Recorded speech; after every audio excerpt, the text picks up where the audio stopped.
Wait lang natin mga kapatid saglit.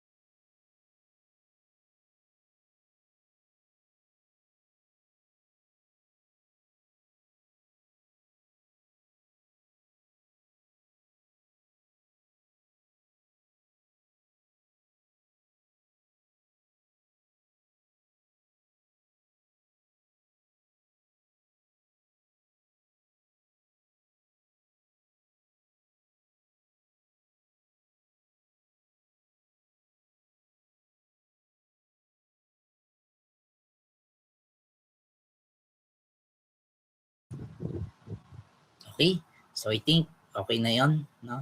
Sige, let's pray mga kapatid. Tayo manalangin. Dakilang Diyos, Ama namin, napakabuti sa aming buhay. Papasalamat kami, Panginoon, sa pagkakataon na kami muli ay mag-aral ng iyong mga salita. Lord, dalangin ko po na sa aming pag-aaral ay bigyan nyo kami, Panginoon, ng kapakumbabaan o Diyos, na sa pamamagitan po ng pag-aaral namin ay ito ay makita namin yung kadakilaan, kapangyarihan ng atonement ng aming Panginoong Hesukristo. Tingnan po namin, O Diyos, na ang kaligtasan ay iyong soberanong biyaya sa amin, Panginoon. At hayaan mo, O Diyos, na sa pag-aaral namin na ito ay maluwalhati ka namin at magkaroon kami ng malaki at mataas na pagtingin sa tinapos na gawa ng aming Panginoong Hesukristo. Hayaan mo, Panginoon, na mapapurihan ka namin at dalangin ko, Diyos, ang pagkilos ng banal na Espiritu sa aming pag-aaral na ito, na bigyan po ng kalinawan ang isipan ng bawat isa, Panginoon. Ang sa ganoon, ang iyong mga salita, O Diyos, ay lubos na maunawaan ng bawat isa. At ang doktrina ng limited atonement o particular redemption ay lubos na maunawaan ng bawat isa at mamangha kami sa ginawa ng aming Panginoon, ng aming tagapagligtas. Salamat po sa inyo namin ito'y pinagkakatiwala sa pangalan po ng aming Panginoong Hesus. Amen. Okay, so natapos na po natin pag-aralan ng unang dalawang petals sa tulip. Ang una ay ang total depravity. Total depravity leads to total inability. Ang tao sa kanyang kalagayan buhat nung nahulog si Adan sa pagkakasala, so ang tao ay corrupted ng kasalanan. So hindi lang basta natalsikan ng kaunting kasalanan, kundi ang buong pagkatao ay nakorap ng kasalanan. Kaya sa ganang atin, hindi natin hinahanap ang Diyos dahil sabi ng Bible, walang humahanap sa Diyos at ang laging sinusunod natin ay ang hilig ng laman. So yan yung total depravity. So nakaraan ay napag-aralan din natin yung unconditional election o yung sovereign election. Ito yung ikalawang petal ng tulip. So ang Diyos ay pumili ng mga taong kanyang ililigtas bago palikhain ang sanlibutan. At itong mga pinili ng Diyos, of course, ito ay mga tao na tiyak na sasampalataya sa ating Panginoong Hesukristo. Kaya nga ang ugat ng kaligtasan ng mga mananampalataya ay hindi yung ating pagpili kay Kristo, kundi yung ating kundi ang pagpili ng Diyos sa atin. So sa pamamagitan ng doctrine na ito ng unconditional election ay talagang mauunawaan natin na wala tayong maipagmamalaki sa ating kaligtasan. Hindi tayo makapagyayabang sa kaligtasan na meron tayo dahil alam natin na ito ay biyaya lamang ng Diyos sa ating mga buhay. Tayo ay mga tao na kinahabagan lamang ng ating Panginoon. So tayo ay ibinigay ng Ama sa ating Panginoong Hesukristo. Kaya ang sabi ni Jesus Christ sa John chapter 6 verse 37, lalapit sa akin ang lahat ng ibinibigay sa akin ng Ama at hindi ko itataboy kailanman ang sino mang lumalapit sa akin. So lahat ng binigay ng Ama, yung mga pinili bago palikayin ng sanlibutan, lalapit yan kay Jesus Christ. Kasi ang Father, siya yung magbibigay sa mga taong ito sa ating Panginoong Hesukristo. Now, dahil itong mga taong ito na lumapit kay Jesus Christ, okay, na binigay ng Father, hindi ito itataboy ni Jesus, kundi ito'y kanyang tatanggapin. Bakit? Kasi ito ay ibinigay ng Ama. Kaya nga tayo, 'di ba, sa biyaya ng Diyos, lumapit tayo kay Kristo, kahit napakarami ng kasalanan natin, tinanggap tayo ni Kristo. 'Di ba? Dahil yun yung covenant ng Father and Son o ng Triune God noong wala pang simula. So ngayon naman, ang pag-aaralan natin ay ang limited atonement o particular redemption. So may mga scholars na nagsasabi na mas maganda na yung imbes na limited atonement, dapat particular redemption or definite atonement. Kasi yung term na limited atonement, pwede itong mag-mislead sa tao na parang unang tingin ng tao, ano yan, nililimitahan naman yung atonement ni Jesus Christ, no? So pwede itong mag-mislead sa mga tao kung hindi nila nauunawaan ng mabuti yung doctrine ng limited atonement. Kaya ayon sa mga scholars, mas maganda yung particular redemption. Bagamat syempre kapag pinali yung tulip, yung L kapag pinalitan ng particular redemption, letter P na, magiging 2/5 na siya, no? So kung definite atonement naman, magiging 2-dip. So ibig sabihin para maging maayos yung flow at talagang katunog ng flower, ginawang tulip, limited atonement. So ganun pa man, itong limited atonement, napakagandang doktrina neto. So ngayon, simulan natin sa Matthew 20 verse 28.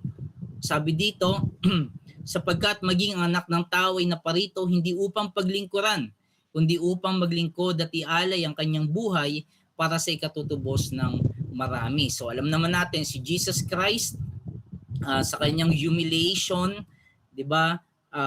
Si Jesus Christ nagkatawang tao, ibinaba ang kanyang sarili, naparito siya hindi upang paglingkuran, kundi upang maglingkod. So alam naman natin itong ginawa ng ating Panginoong Jesucristo nung siya ay nagkatawang tao. At sinabi niya, at ialay ang kanyang buhay sa ikatutubos ng marami. So may kita na kagad natin dito yung particular redemption na kung saan si Jesus Christ na inalay niya yung kanyang buhay para sa katubusan, hindi ng lahat, hindi ng kaunti, kundi ng marami. So yan yung plano ng Triune God noong wala pang pasimula, na kung saan si Jesus Christ ay magkakatawang tao, iaalay niya ang kanyang buhay para sa ikatutubos ng marami. So bago natin pag-usapan yung limited atonement, tingnan mo natin ano ba ang ibig sabihin ng salitang atonement. So ang atonement ay nangangahulugan ng pagbibigay kasiyahan sa pinagkautangan o pagbabayad para sa isang mali o pinsalang nagawa. Yan pala yung ibig sabihin ng atonement. Nagbabayad ka sa isang bagay o may napinsala ka, so babayaran mo yan. So sa Christianity, ang atonement ito ay tumutukoy sa sacrifice ni Jesus Christ upang tubusin ang mga tao at maibalik yung relasyon ng tao sa Diyos. Yan yung atonement. Okay? So, clear sa atin ang atonement. Ito yung si Jesus Christ ay nagbayad, siya yung nagbayad para sa ating mga kasalanan upang magkaroon tayo ng reconciliation sa Diyos. So yung tinatawag na substitutionary atonement ni Jesus Christ. Siya yung pumalit sa pwesto ng mga makasalanan. So gaya ng ating pinag-aralan nakaraan, ang pagpili ay hindi pa sapat para maligtas ang tao. Of course, hindi 'yon yung hindi porket pinili ka na isligtas ka na kaagad, no? Kundi ito ay nagsisilbi lamang na palatandaan kung sino ang mga makasalanang itinakdang iligtas. Okay? Yun yung sa unconditional election. So ang mga pinili ng Ama at ibinigay sa anak ay kailangan pa rin tubusin upang tayo ay tunay na maligtas. No, kailangan pa rin may pagtutubos na mangyayari kasi yung redemption hindi naman nagtapos sa election, kundi sa history may gagawin pa ang second person ng Trinity, which is ang Son ng ating Panginoong Hesukristo. Kaya upang matiyak yung katubusan ng mga pinili, pumarito si Jesus Christ sa mundo at siya ay nagkatawang tao. So ginawa niya ito para makaisa niya yung kanyang bayan at magsilbing kinatawan o kahalili natin sa harap ng batas ng Diyos. Okay? So si Jesus Christ, nagkatawang tao siya. Okay? Siya yung pumalit sa pwesto nating mga makasalanan. Kaya nga 'di ba sa Knowing God natin, 'di ba kapag ka ini-interview ano ang dalawang malaking problema ng tao na nilutas ng Panginoong Hesukristo? Usually, yun yung tinatanong sa interview. So, yun ay nakapatungkol sa ginawa ng ating Panginoong Hesukristo. So, 'di ba ang sagot natin ang ganap at perpektong pagsunod. So, si Jesus Christ, ito yung ginawa niya, sinunod niya ang kautusan. Okay? Tinupad ni Kristo lahat ng utos ng Diyos nang walang pagkakamali.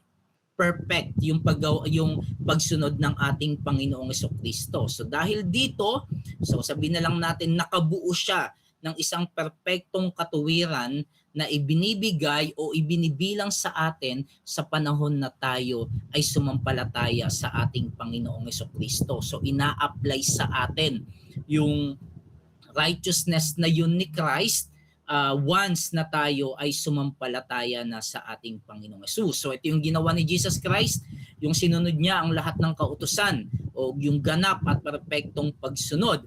Pangalawa, yung kabayaran ng mga pagkakautang natin sa Diyos. So si Jesus Christ, inako niya yung parusa.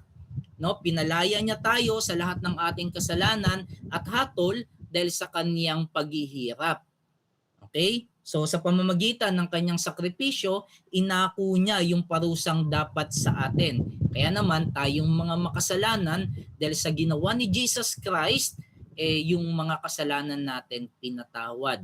Nagkaroon tayo ng reconciliation sa Diyos. Okay?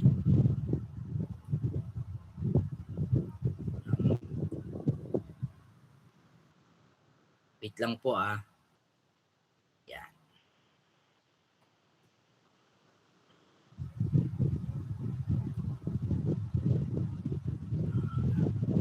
Okay, wait lang po, nawala yung yung note dahil minsan naglalako tong cellphone ko. Okay.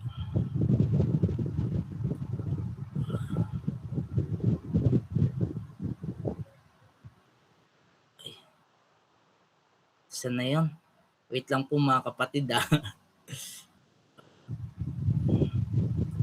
Sumobra na.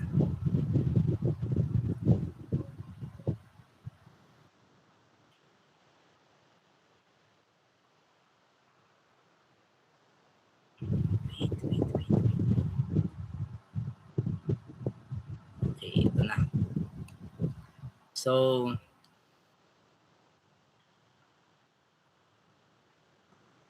Okay. So kapag ang isang tao ay nakipag-isa na kay Kristo sa pamamagitan ng pananampalataya, itinuturing na siyang matuwid sa harap ng Diyos. So malaya na siya sa anumang parusa.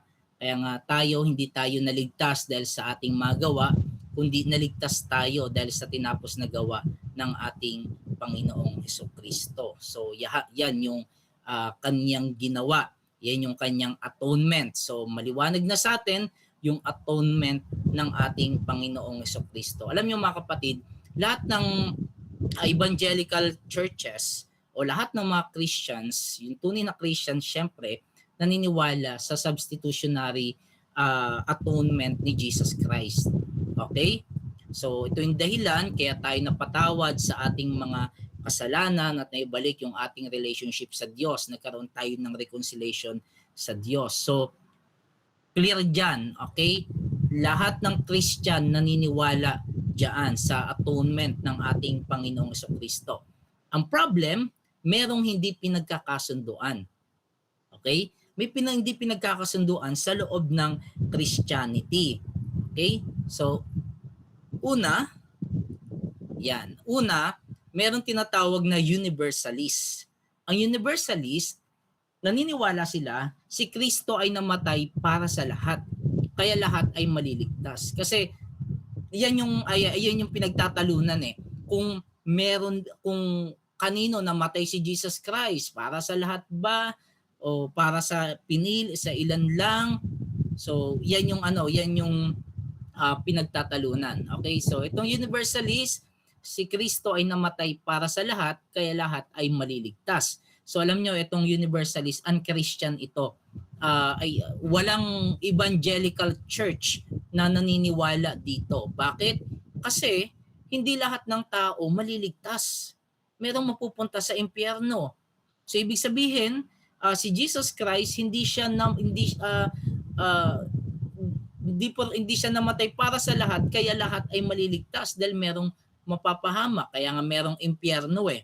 So alam naman natin, hindi lahat maliligtas, kaya merong impyerno, merong mapapahamak. Okay? So ang pangalawang grupo is yung Arminian. Okay, ang Arminian, ito yung kanilang belief. Si Kristo ay namatay para sa lahat ng tao. Pero magiging epektibo lang yung death ni Christ kapag ang tao ay nagdesisyon na sumampalataya. So para sa kanila, si Jesus Christ namatay siya para sa lahat. Bawat tao, every man, namatay si Jesus Christ. Pero, yung power ng death ni Christ, yung effect ng death ni Christ, wala yan kung ang tao ay hindi magdedesisyon na sumampalataya. Okay, yan yung belief ng Arminian. Pangatlo, yung Calvinist. Ang Calvinist, si Kristo ay namatay para sa mga partikular na tao at tiyak na sila ay maliligtas. So yan yung sa mga Calvinist. Si Jesus Christ yung may pumunta siya rito na may intention siya na magligtas. At yung extent nun ay para sa mga particular na tao. Okay, syempre yun yung mga hinirang ng Diyos. Okay? So yan yung tatlo. Etong universalist and Christian yan, alisin na natin yan. Itong Arminian naman, brother pa rin naman natin sila kay Christ. Okay, so friend pa rin natin sila. Pero itong universalist, borado na yan sa atin. Bakit? Kasi tingnan ninyo, si Judas, di ba? Si Judas ay mapapahamak. Alam naman natin yung ginawa ni Judas. So kung si Kristo namatay para kay Judas, tapos si Judas nasa impyerno, ibig sabihin, ang tawag doon is double jeopardy, na kung saan binayaran na yung kasalanan niya, tapos paparusahan pa rin siya ng Diyos. So ang Diyos hindi makatarungan. So kaya itong universalist, wala yan sa Christianity. Okay? So ang pananaw ng mga Calvinist, ganito. Naniniwala ang mga Calvinist na ang sacrifice ni Jesus ay sobrang makapangyarihan, napaka-powerful ng death ni Christ, na kung gugustuhin ng Diyos na iligtas ang bawat tao sa mundo, mangyayari yon. dahil sa power ng death ni Christ. Kaya nga yung kamatayan ni Jesus Christ, hindi niya nadadagdagan yun, hindi niya nauulitin pa, sapat na yung kamatayan niya. So wala nang kailangang idagdag para sa death ni Christ. Sapat na yon, higit na yon, sapat na yon at higit pa. So pero kahit yung power ng death ni Christ ay tila unlimited o unlimited naman talaga, pero yung layunin nito, doon napapasok yung limit. Okay? Yung limited atonement. May limit. Okay? Bakit? Dahil pumarito siya para iligtas ang mga taong ibinigay sa kanya ng Ama. Ito yung mga pinili ng Diyos bago palikhain ang sanlibutan. Okay? So ganito. Yung value ng death ni Christ, walang limitation. Okay? Sapat yon para makapagligtas. Yan yung belief ng Calvinist. Pero yung purpose nun o yung layunin nun, yung intent nun, may limitation. In a sense na inilaan yon para sa mga hinirang ng Diyos. Okay? Kaya ang doktrina ng limited atonement ay naninindigan na ang kamatayan ni Kristo ay hindi lamang isang posibilidad o simpleng paggawa ng paraan ng kaligtasan, yung death ni Jesus Christ, o upang maging posible lang yung kapatawaran na ibibigay na mararanasan natin sa Diyos. Kundi yung atonement ni Jesus Christ, ito ay aktwal at ganap na pagtubos sa mga hinirang ng Diyos. Okay? Nagigets natin? Yan yung atonement ni Jesus Christ. So hindi nito pinapaubaya sa desisyon ng tao o sa kanilang malayang pasya o sa kanilang free will yung effect o yung bisa ng sacrifice ni Christ, sapagkat kung ang kaligtasan ay nakasalalay sa pagpili ng makasalanan, ang dugo ni Jesus Christ na dumanak sa cross ay mawawalan ng saysay. Okay, yan yung paniniwala ng Calvinist. Ganyan nila tinitignan yung death ni Christ, yung pag-aalay ni Jesus Christ ng kanyang buhay. Kaya yung ginawa ni Jesus Christ, may katiyakan na may ililigtas yon. Okay? So dahil ang kamatayan ni Jesus Christ ay sapat para sa mga pinili ng Diyos. Now, yun yung view ng Calvinist. Tinitingnan nila yung death ni Christ ay napaka-powerful, pero yung effect nun ay para lamang o yung intensyon ng atonement ni Christ ay para sa mga hinirang. So may limit, pero para yun, tungkol yun sa numbers, okay, sa mga hinirang. Pangalawa, yung pananaw naman ng Arminian. Okay? Ano ba yung pananaw ng mga Arminian? Ang mga Arminian, naglalagay din sila ng limitation. Okay? Parehas may limit. Yung Calvinist, may limit sila sa atonement. Yung Arminian din, may limit din sa atonement. Okay? Pero, magkaibang paraan. So para sa kanila, yung layunin ng pagkamatay ni Kristo doon sa krus para lang bigyan ng pagkakataon ng tao na maligtas.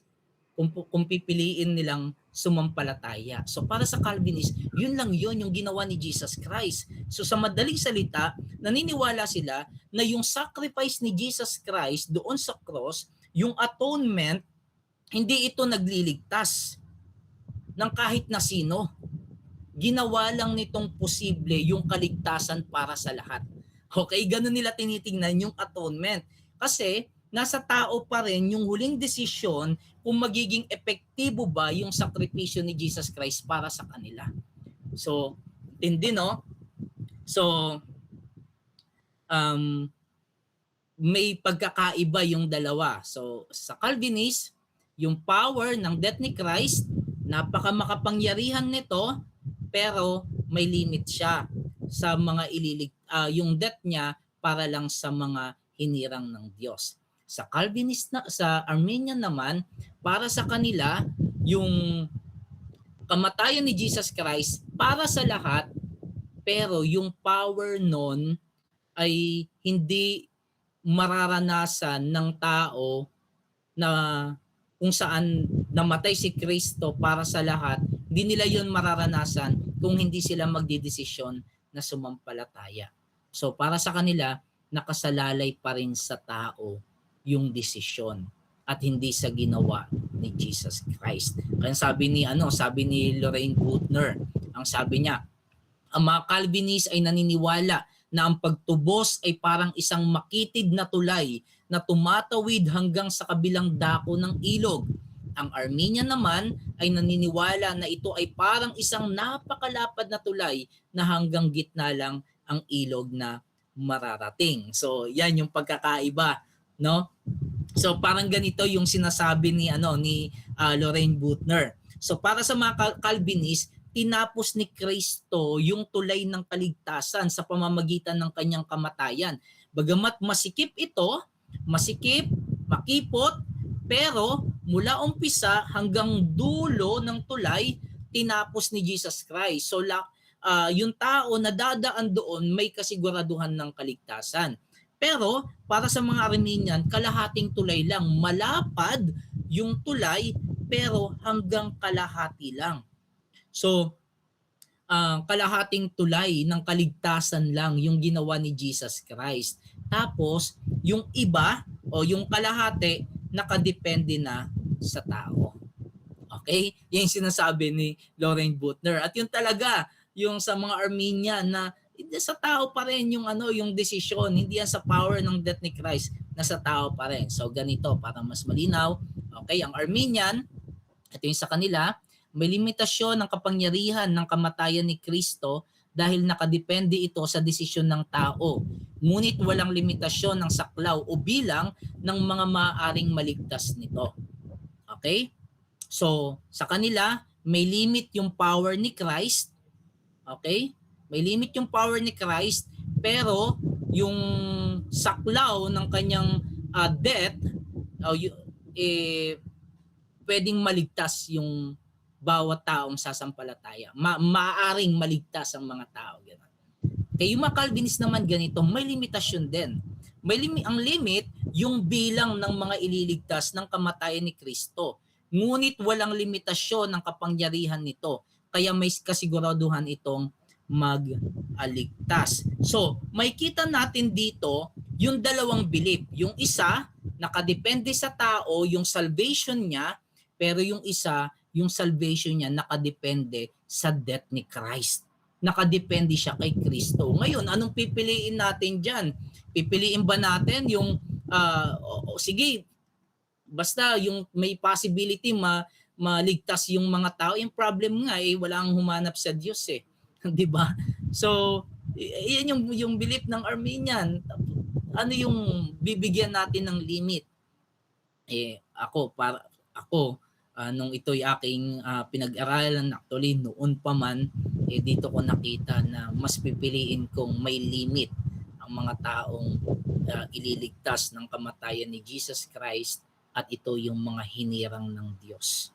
Dahil napakadakila ng ginawa ni Jesus Christ ng kanyang kamatayan na para sa ang tao lang ang magde-decide kung tatanggapin nila yung kamatayan ni Jesus Christ o hindi. Tandaan natin, ang Diyos ang nagplano ng pagtutubos. Okay? Yung pinlano ito ng triune God, yung redemption. Okay? At binigay ng Ama si Jesus Christ. Siya'y namatay. Tapos, yung death ni Christ nakadepende lang sa tao. Diba? Yung power nun nakadepende lang sa tao. Parang namatay si Jesus Christ. Tapos sasabihin niya, okay, mamamatay ako dito sa cross, ialay ko ang kanyang buhay, ay ialay ko ang aking buhay. Tapos, sige, bahala na kayo kung gusto ninyo. Sana tanggapin niyo ako. Si Jesus Christ hindi ganon. Panginoon siya, hari siya, hindi siya nagmamakaawa. Na parang kakatok ako sa puso ninyo, please tanggapin niyo ako. Hindi ganon yung ginawa ng ating Panginoong Jesucristo. Dapat hindi natin tinitignan ng ganon yung kamatayan ni Jesus Christ. Alam niyo mga kapatid, ang kamatayan ni Jesus Christ ay may intensyon. May intensyong magligtas at i-secure ang kaligtasan ng pinag-alayan niya ng kanyang buhay. Okay? Yan yung belief ng Calvinist. At naniniwala ako dito. May intensyon. Yung kamatayan ni Jesus Christ may intensyon na magligtas yun. May intensyon na isecure ang bawat taong pinag-alayan niya ng kanyang buhay. Samantalang ang mga Armenian ay naniniwala na ang kamatayan ni Jesus Christ ay hindi sapat upang masecure ang kaligtasan ng tao dahil kinakailangan na sumunod sa kondisyon ng kaligtasan. Okay? So yan yung belief nila. Pero alam niyo sa booklet ni Charles Spurgeon na Particular Redemption, isa ito sa nagustuhan ko nang sabi ni Spurgeon yung panahon na si Jesus Christ nakapako sa krus tas nagdilim, di ba? Tas yung mga bato gumuho. Ang sabi ni Spurgeon, napakatalinghaga ni Spurgeon, sabi niya, "O araw, hindi katakatakang ipinikit mo ang iyong mga mata at hindi na tumingin sa isang gawang napakalupit. O mga bato, hindi katakataka na kayo ay natunaw at napunit ang inyong mga puso sa pakikiramay ng ang inyong lumikha ay namatay. Kailanman ay hindi nagdusa ang tao gaya ng pagdurusa ng taong ito." So, di ba nung namatay si Jesus Christ, nagdilim, hindi nagbigay ng liwanag ang araw, yung mga bato gumuho. So, tanda yun, sabi ni Spurgeon, parang pinikit ng araw yung kanyang mata. Tapos napunit yung puso ng mga bato, nagdalamhati sila dahil yung manlilikha nila ay nandoon nakapako sa krus. Namatay doon sa krus. Inalay niya yung kanyang buhay para sa mga taong makasalanan, no? Para sa mga pinili ng Ama. Inalay ni Jesus Christ. Tapos yung ginawa ni Jesus Christ, bandang huli nasa desisyon lang ng tao, hindi naman kapanipaniwala ang ganon. Maliit naman ang tingin natin, magiging maliit ang tingin natin sa ginawa ni Jesus Christ. So, sabi ni J.I. Packer, ang sabi niya, ang layunin ng kamatayan ni Kristo ay hindi lamang para gawing pwedeng mapatawad ang mga tao, kundi para tunay na pag-isahin ang mga makasalanan sa Diyos sa pamamagitan ng pag-alis ng lahat ng hadlang. Okay? So, tandaan natin, hindi lang si Jesus Christ, hindi siya namatay para sa possibility. No, may potential lang yung tao na maligtas. Kundi namatay siya dahil may intensyon siyang magligtas. Okay? So, ganyan dapat natin tinitignan ang kamatayan ni Jesus Christ. Ang sabi ng 1689 Confession of Faith, Kabanata 8, si Kristo ang tagapamagitan. Ang sabi dito, binigyan ng Panginoong Hesus ng buong kasiyahan ng lahat ng hinihingi ng katarungan ng Diyos sa pamamagitan ng kanyang lubusang pagtupad sa kautusan ng Diyos at sa paghahandog minsan magpakailanman ng kanyang sarili sa Diyos sa pamamagitan ng walang hanggang Espiritu. Nakapagdulot siya ng pagkakasundo at binili niya ang isang walang hanggang mana sa kaharian ng langit para sa lahat ng ibinigay sa kanya ng Ama. Kaya yung death ni Jesus Christ, nagdudulot to ng reconciliation kapag ito ay in-apply sa mga taong sumasampalataya sa Panginoong Hesukristo. Okay? So makikita natin dito yung dalawang ginawa ni Jesus Christ, di ba? Yung pagtupad niya sa kautusan, pag-aandog niya ng kanyang buhay, binanggit din dito. So kaya nagdulot yon ng reconciliation at nagpapahayag yan ng kasiguraduhan ng mga mananampalataya, no? Na sila ay secured, merong mana para sa mga mananampalataya. Of course, may napakagandang naghihintay para sa mga believers. Okay? So, meron din naman mga verses sa Bible na parang tila yung kamatayan ni Jesus Christ ay general atonement. No? Parang si Jesus Christ namatay para sa lahat. John 3:16, kaya na lamang pag-ibig ng Diyos sa sanlibutan kaya binigay niya ang kanyang bugtong na anak upang sinumasumampalataya hindi mapahamak kundi magkaroon ng buhay na walang hanggan. Ginagamit yan ng mga Armenian. In 1 John chapter 2 verse 1 and 2, si Kristo ang handog sa kapapatawad ng mga kasalanan. Hindi lamang ng ating mga kasalanan, kundi ang kasalanan ng lahat ng tao. No, may kita natin naman sa mga may mga verses din naman na parang tila ay yung death ni Christ, yung atonement niya ay general, no, hindi particular kundi general. Pero alam niyo, hindi porket sinabing world at all, ang ibig sabihin nun is para sa lahat na talaga. Nakadepende yan sa context. Okay? Kasi ang Bible kasi hindi sila magko-contradict. Hindi pwedeng hindi pwedeng ito yung sinabi ng isa tapos ito yung sinabi ng isa, nagkokontrahan sila. No, walang contradiction sa Bible. Okay? Ang scripture ay nagkakasundo-sundo. Alam niyo kung bakit sinasabi na si Jesus Christ namatay siya para sa lahat? Totoo naman. Si Jesus Christ namatay siya para sa lahat. Okay? Kasi yung mga Hudyo, naniniwala sila na para sa kanila lang yung salvation. Okay? Para sila lang yung maliligtas. Yung mga Gentiles, wala yung salvation. Para sa kanila, yung Messiah darating para iligtas yung mga Hudyo. Pero, sinusulat ng mga author ng New Testament na si Jesus Christ, hindi siya namatay para sa mga Hudyo lang, kundi para sa lahat ng uri ng tao, mga Gentiles. No, hindi lang sa kanila yung kaligtasan, kundi para sa lahat ng uri ng tao, Pilipino, Amerikano, no, mga Asian, mga European, American, so lahat ng uri ng tao namatay si Jesus Christ. Pero hindi sa bawat isa. Para sa lahat pero hindi sa bawat isa. Okay? Nagigis na para sa lahat ng tao, hindi para sa bawat isang tao. Okay? So Christ died for all men without distinction. Namatay si Jesus Christ nang wala siyang tinatangi ng mga uri ng tao. So hindi siya Christ died for all men without distinction, not for all men without exception. Okay? So, pero naging clear sa atin, no? Kapag hindi porket sinabing all means bawat tao na 'yon. Hindi 'yon yung ibig sabihin nun, kundi lahat ng uri ng tao ay ililigtas ng Panginoon. So, ang katotohanan, maraming passages sa Bible na nagpapakita na si Jesus Christ ay namatay para sa mga tiyak na tao, para sa mga taong ibinigay sa kanya ng Ama. Kasi si Jesus Christ, clear na naparito siya na may intensyon na magligtas. Hindi para gawin lang posible ang kaligtasan.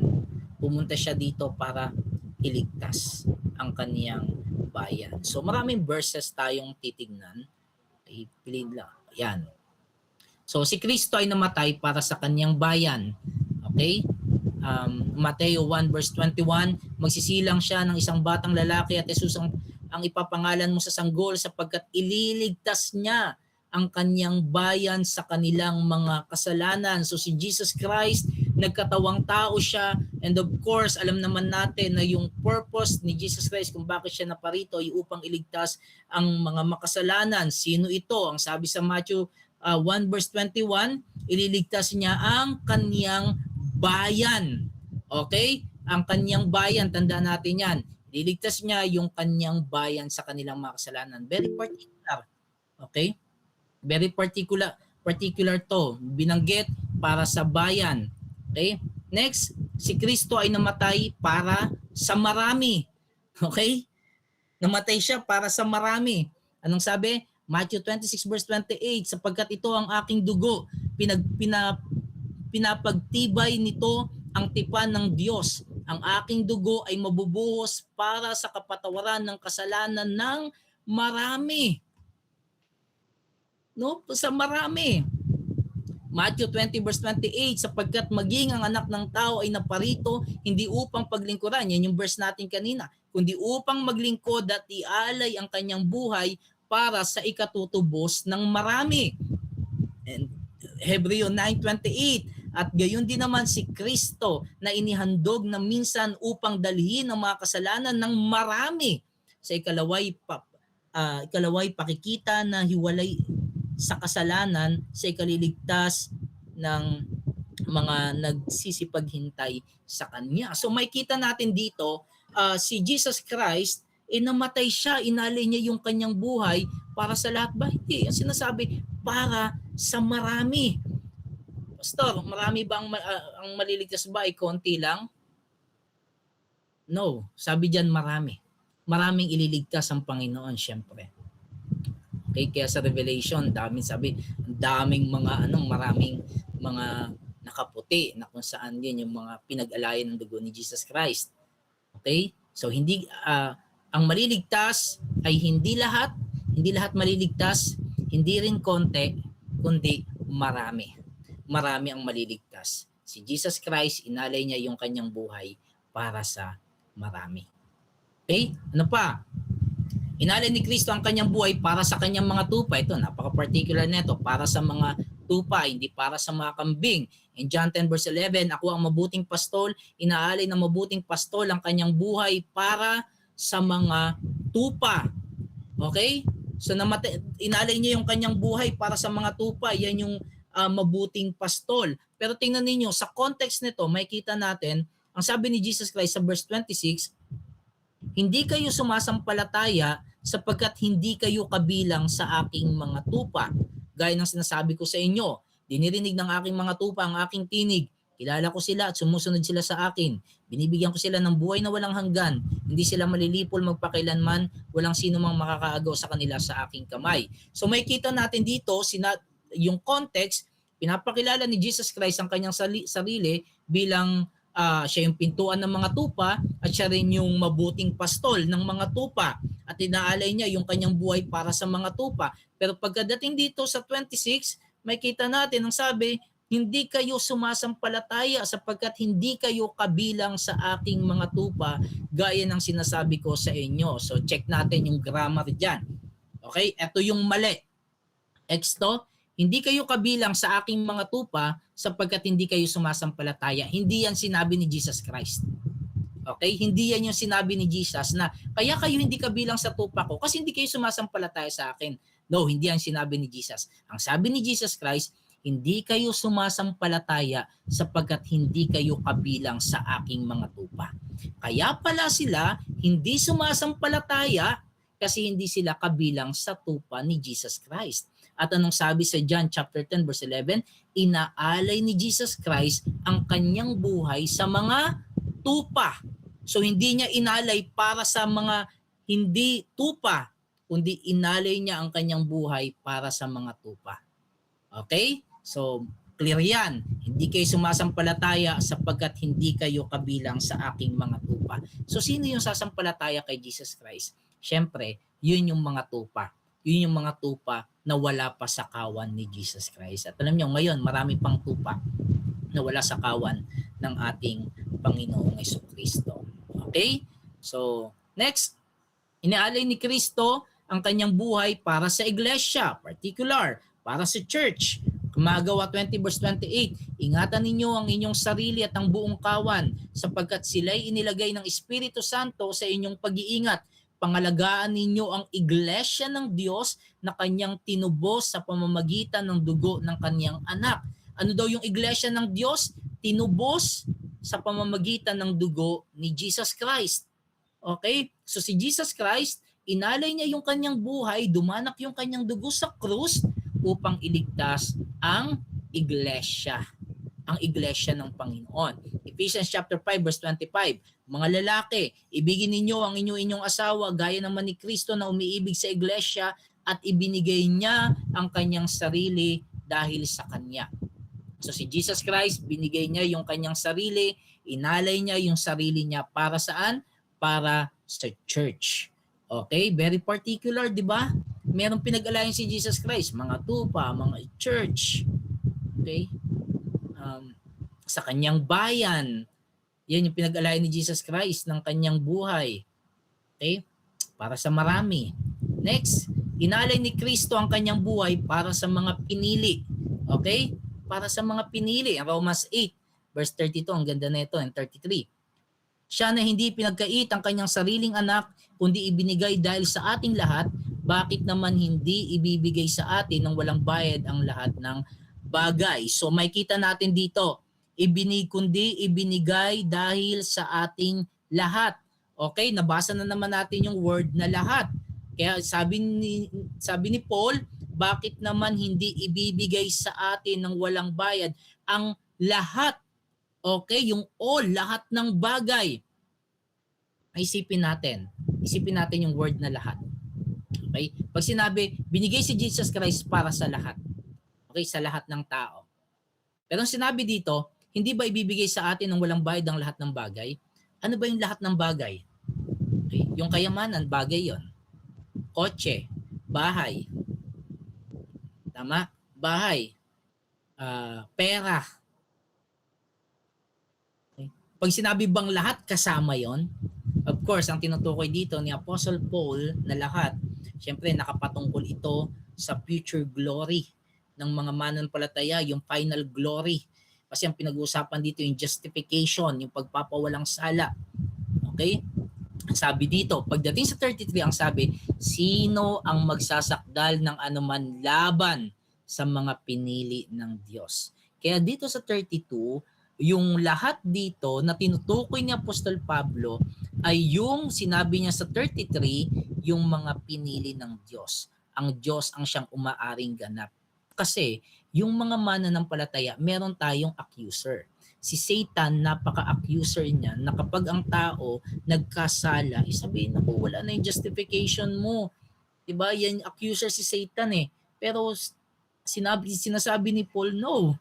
No, kung si Jesus Christ ka, binigay sa atin eh. Lahat pa ng pangailangan natin para sa ating final glory, lahat yan, ibibigay yan ng Panginoon. Lesser things na lang yan. Kasi yung pinakadakila, si Jesus Christ, ibinigay na. Kaya sabi, sino ang magsasakdal ng anuman laban sa mga pinili ng Diyos? Sino ang mag-a-accuse sa mga pinili ng Diyos? Sa mga pinag-alayan ni Jesus Christ ng kanyang buhay? Ang Diyos ang siyang umaaring ganap. So, yan yung maganda. Kung dahil tayo ay pinag-alayan ni Jesus Christ ng kanyang buhay, secured. Okay, secured tayo. Kahit na anong pang-a-accuse ni Satan, hindi siya magwawagi. Bakit? Dahil si Kristo, inalay niya yung kanyang buhay para sa atin. Okay, so, bisan ko na lang din. So, si Kristo ay namatay sa bawat angkan, wika, bayan at bansa. Okay, hindi para sa buong mundo, kundi sa bawat angkan, wika, bayan at bansa.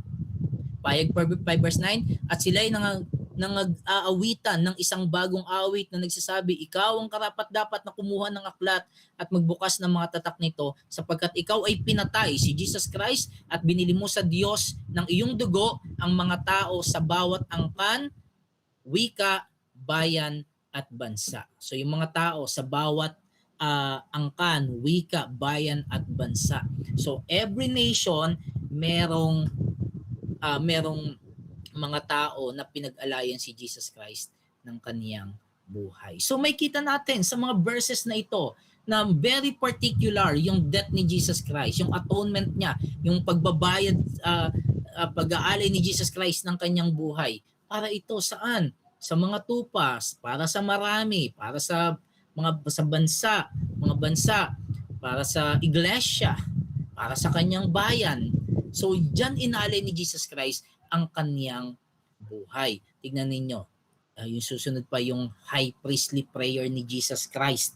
Diba? Ito yung longest prayer ni Jesus Christ sa John chapter 17. Yung bago siya mamatay nito. Okay, nanalangin siya sa Father. Ito yung napaka-intimate ng relationship ng Father at ng Son. No? Sabi niya, idinadalangin ko sila. Hindi ang sanglibutan ang dinadalangin ko, kundi yaong mga sa akin ay binigay mo sapagkat sila'y sa'yo. Sino yung pinagpipray ni Jesus Christ? Yung sanglibutan ba? Yung buong mundo ba? No. Ang pinapanalangin ni Jesus Christ Yung sino? Yung mga ibinigay ng Ama. Ito yung mga pinili ng Ama. Pinapanalangin ni Jesus Christ. Yung redemption nila, pinapanalangin ni Jesus Christ. At sabi niya, at ang lahat ng mga bagay ay iyo, at ang mga iyo ay akin, at ako ay lumuluwalhati sa kanila. At wala na ako sa sanglibutan, at ang mga ito ay nasa sanglibutan, at ako'y paririyan sa iyo. Amang banal, ingatan mo sila sa iyong pangalan, yaong mga ibinigay mo sa akin, upang sila'y maging isa na gaya naman natin. So tignan ninyo, si Jesus Christ, very particular yung kanyang prayer. May tao, okay, na pinapanalangin niya, hindi yung sanlibutan, hindi yung buong mundo, kundi ang pinapanalangin niya ay ang mga binigay ng Ama sa kanya. Yun yung kanyang pinapanalangin pagkadating sa kaligtasan. Okay? So mismo si Jesus Christ, no, pambira. Jesus, bakit hindi natin pwedeng tanongin si Jesus, ba't mo naman hindi pinanalangin yung iba? Bakit yung mga alagad mo lang? Bakit yung mga binigay lang sa ng Ama? Hindi lahat ng tao. Mismo si Jesus Christ, yun yung kanyang prayer. Kaya may kita natin, si Jesus Christ may limit din, no? O may particular na tao na pinanalangin ang ating Panginoong Kristo. So ito sa isang book, sa Doctrine According to Godliness, ang sabi dito, ang limited atonement lamang ang nagtataas kay Kristo bilang tagapagligtas. Ang ideya na si Kristo ay namatay para sa lahat ng tao, ngunit marami pa rin ang hindi naligtas, ay nagpapababa sa halaga ng gawaing pagliligtas ni Kristo. Totoo 'yon. 'Di ba? Kung si Jesus Christ namatay para sa lahat tapos hindi lahat maliligtas, napakaliit, no, napakahina ng kamatayan ni Jesus Christ. Ang turong iyan ay nagsasabing hindi sapat ang ginawa ni Kristo sa pamamagitan ng kanyang paghihirap at kamatayan para sa ating kaligtasan, at mayroon pang kailangang idagdag na karaniwan ay ang malayang pasya o free will ng tao. Sinasabi nito na si Kristo ay namatay. Okay, again, lahat ng tao may free will. Okay? Yung free will natin, kung ano yung nasa nature natin. Ang problem, yung free will natin, tayong mga tao, corrupted tayo ng sin, kaya yung free will natin, yung will natin is hiwalay o laban sa will ng Lord. Kaya kung sa kahulihan, ang magiging conclusion niyan, yung free will ng tao ay hindi ganap na malaya. Bakit? Dahil bondage ito ng sin. Okay? So sinasabi nito na si Kristo ay namatay para sa lahat, ngunit may ilan pa rin napupunta sa impyerno. Kung totoo ito, ang dugo ni Kristo ay nawalan ng saysay para sa ilan, at ang kanyang kamatayan ay walang pakinabang para sa kanila. Kung gayon, ang kanyang kamatayan ay hindi tunay na pantubos, kabayaran, atonement, o sapat na pambayad, satisfaction para sa kasalanan, at hindi rin ito tayo na ipagkasundo sa Diyos. So tingnan ninyo, no, kung ganun yung belief natin, parang winawalang saysay natin yung kamatayan ng Panginoong Kristo. Kaya ang karugtong, kung si Kristo ay namatay para sa lahat ng tao, ngunit ang ilan ay hindi pa rin naligtas, at kung ang pagkakaiba ay ang kanilang sariling pasya, kung gayon, ang bagay na tunay na mahalaga sa ating kaligtasan ay hindi ang kamatayan ni Kristo, kundi ang ating sariling pagpili. So kung ganon, di ba? So ang pinaka-importante pala sa salvation natin ay yung pagpili natin, hindi yung death ni Jesus Christ. Kung magagayon, ang ating kaligtasan ay nakasalalay hindi sa Kanya, kundi sa ating sarili. Yun yung kababagsakan nun. Yung salvation mo, nakasalalay sa iyo. Ang problem, kung nakasalalay sa yung salvation mo, delikado ka. Bakit? Hindi ka perfect. Kung nakasalalay sa yung salvation mo, lagi kang nagkakamali, lagi kang nagkakasala. Naku, delikado yung salvation mo. Walang security. No? Huwag nawang pahintulutan ng Diyos na isipin natin ang gayong mga bagay tungkol sa kamatayan ni Kristo o tungkol sa ating mga sarili. Huwag nating isipin na mas mataas tayo o mas mataas yung desisyon natin kaysa sa ginawang sacrifice ng ating Panginoong Kristo. Napaka-prideful naman natin kapag ganun natin tinitignan yung salvation. Ang turo na si Kristo ay namatay para sa kanyang mga piniling bayan, silang mga ibinigay sa kanya ng Ama, ay nangangahulugang ginawa niya ang lahat ng kinakailangan para sa kanilang kaligtasan sa pamamagitan ng kanyang paghihirap at kamatayan at wala nang kailangan pang idagdag.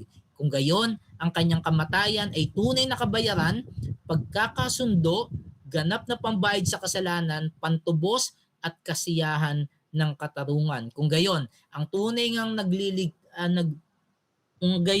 tunay ngang nagliligtas siya at iniligtas niya ng lubos ang mga taong kanyang pinag-alayan ng buhay. Ganda nito. Kaya tandaan natin, si Jesus Christ, nung namatay siya sa cross, very personal yon. Hindi lang yan parang kahit na sino. No. Nung namatay si Jesus Christ sa cross, grabe yung love niya. Bawat name natin na kasama doon, bawat tayong mga mananampalataya ni Kristo, kasama tayo sa pinag-alayan ni Jesus Christ ng kanyang buhay. Kaya nga, si Jesus Christ, personal savior natin siya, of course, dahil inalay niya yung kanyang buhay para sa atin. Isa-isa, pinag-alayan tayo ni Jesus ng kanyang buhay. So sinasabi ng limited atonement na si Kristo ay hindi lamang basta gumawa ng paraan upang ang kaligtasan ay maging posible. Siya ay isang prinsipe at isang tagapagligtas. Salamat sa Diyos. So yung salvation, yung ginawa ni Jesus Christ sa cross, hindi niya yung ginawa para lang maging possible yung salvation. Ginawa niya yon para maging tiyak yung salvation ng mga pinili ng Ama, yung mga binigay sa kanya ng Ama. So yan yung doctrine of limited atonement. Pero alam nyo, nung namatay yung tita ko, nagkausap kami ng papa ko, yung mama ko ay sobrang nalulungkot sa pagkamatay ng tita ko, ng kapatid niya. No, isa sa dahilan kung bakit siya nalulungkot kasi nung nag-usap sila, parang yung tita ko ay nagkakaroon siya ng doubt kasi sa mga nangyayari sa kanya. Ngayon, naisip ng mama ko na baka dahil nagkaroon siya ng doubt sa Panginoon, yung kaligtasan niya nawala na. So may mga ganong kaisipan. Naku, nag-doubt siya, baka mamaya yung di siya naging katanggap-tanggap sa Diyos. Mga kapatid, ang kaligtasan natin ay hindi nasa laki at lalim ng ating pananampalataya. Kaya nung kinausap ko yung papa ko, sabi ko sa kanya, kung siya ay pinag-alayan ni Jesus Christ, ng buhay ni Jesus Christ, at talagang siya ay sumampalataya sa Panginoong Jesucristo, sa biyaya ng Panginoon, kahit na nag-doubt siya, kahit naging mahina yung kanyang faith, pero hindi doon nakasalalay yung salvation niya. Nakasalalay yun kay Jesus Christ. Kaya mga kapatid, hindi sa lalim, hindi sa laki ng pananampalataya natin may kasiguraduhan ng salvation natin, kundi nasa kapangyarihan ng ating Panginoong Jesucristo, nasa kapangyarihan ng death ni Christ. Kahit minsan nangihina tayo, minsan nanlalamig tayo, pero lagi nating tandaan, sapat ang ginawa ni Kristo at hindi ka mananatili sa panlalamig na yan, kundi si Kristo mismo ang siyang magbibigay sa iyo ng lakas sapagkat sinecure niya yung salvation mo sa pamamagitan ng kamatayan niya sa cross. Balikan lang natin itong John 10:27 to 29. Dinirinig ng aking mga tupa ang aking tinig at sila'y kilala ni Jesus Christ. Ang kanyang mga tupa, yung mga pinag-alayan niya ng kanyang buhay, kilala niya. Sinabi niya, at sila'y nagsisisunod sa akin. At sila'y binibigyan ko ng walang hanggang buhay. Binibigay niya yung kanyang mga tupa ng buhay na walang hanggan. So yung buhay na walang hanggan, binibigay ni Jesus Christ. Hindi natin pinagtatrabahuan, binibigay ito ni Jesus Christ. At kailanmay, hindi sila malilipol o hindi sila mapapahamak. Ang tunay na pinag-alayan ni Jesus Christ ng kanyang buhay, hindi ito mapapahamak. At hindi sila aagawin ng sino man sa aking kamay. Okay? Ang aking Ama na sa kanila nagbigay sa akin na lalong dakila kaysa lahat, at hindi sila maagaw ninuman sa kamay ng Ama. So nakita natin dito, no, yung hindi tayo maagaw sa kamay ni Jesus Christ, hindi tayo maagaw sa kamay ng Father. Ang tawag diyan ay double security. Okay? Kaya ngayon, kung tayong mga mananampalataya, dahil pinagyalain tayo ni Jesus Christ ng kanyang buhay, nasa kamay tayo ng Father and Son. Itingin ninyo, anong kapangyarihan ng desisyon mo, anong kapangyarihan ng free will mo, wala yan. Dahil sa kapangyarihan ng Panginoong Jesucristo sa kanyang kamatayan, secured ang mga mananampalataya. Kaya mga kapatid, tayo mga Kristiyano, lagi nating tandaan, si Jesus Christ namatay para sa atin. At yung kamatayan ni Jesus Christ ay sapat para maligtas ka. At dahil sapat ang kamatayan ni Jesus Christ para maligtas tayo, magpapatuloy tayo hanggang wakas. So pag-aaralan din natin yan sa Perseverance of the Saints. Pero sa susunod na pag-aaralan natin yung irresistible grace or effectual calling. Pero yan ang doctrine ng limited atonement o particular redemption. Nawa, makita natin kung gaano makapangyarihan ang kamatayan ng Panginoong Hesus. Meron po kayong tanong?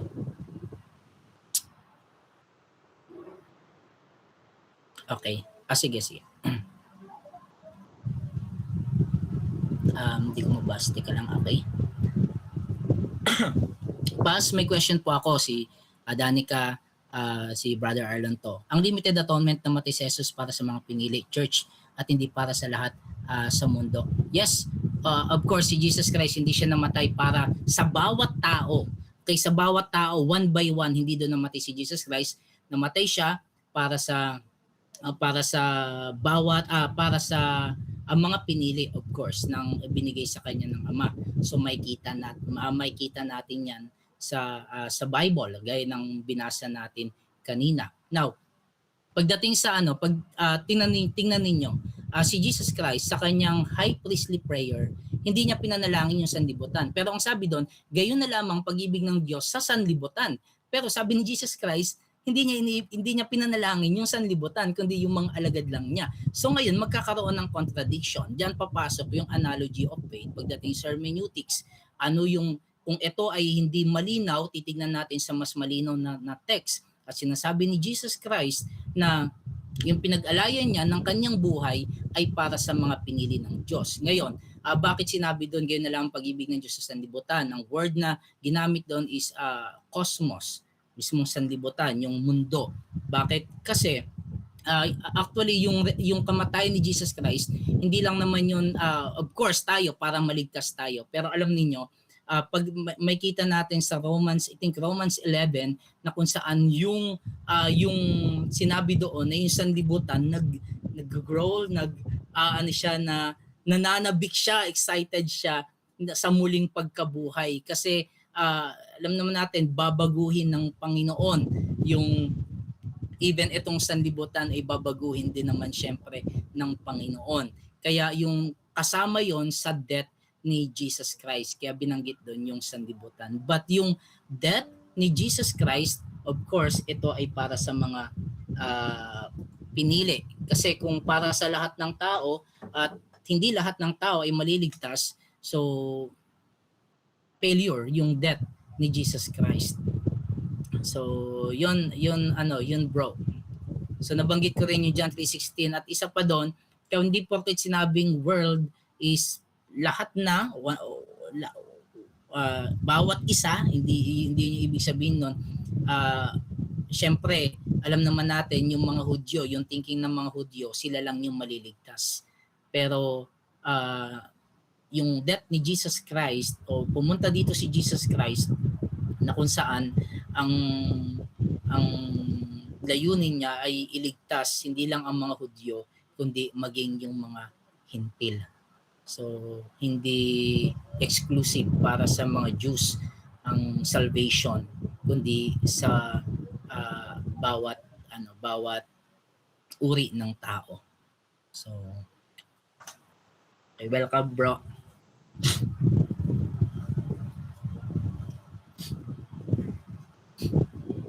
May question pa po?